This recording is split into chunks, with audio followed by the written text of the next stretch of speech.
Au château de Quintin, loin de sa cuisine habituelle, Nicolas Conrot, chef étoilé, s'active. Minutieusement, il dresse l'une des deux entrées d'un menu raffiné. On dresse un plat qui s'appelle l'estran.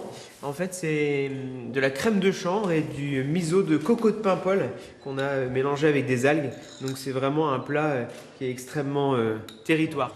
Dans le même temps, 4 autres cuisiniers découpent le foie gras et préparent le plat principal pour une 60aine de couverts. En salle, les premiers convives s'installent et prennent connaissance d'une carte digne d'un restaurant étoilé. Ballotine en canard confit, goût de noisettes. De quoi aiguiser l'appétit d'Angélique.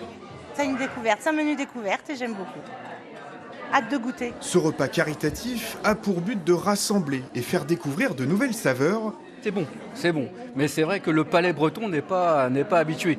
Mais ça reste, au niveau goût, une expérience assez intéressante. À des personnes qui n'ont pas les moyens de se payer une telle expérience culinaire. On n'a pas forcément l'habitude d'aller dans des grands restaurants, quoi. Donc ouais, c'était l'occasion, quoi. L'initiative est portée par l'association Les Bouffons de la Cuisine. Chaque année, 17 repas sont organisés dans la région pour offrir un peu de réconfort aux bénéficiaires. Ça peut vraiment mettre du soleil dans leur cœur.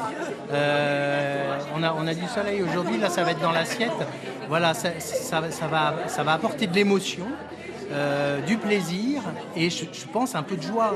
Voilà, vraiment c'est ça. Il y a des enfants aussi qui vont pouvoir goûter des choses un peu extraordinaires, voilà, de la joie et du plaisir dans le cœur.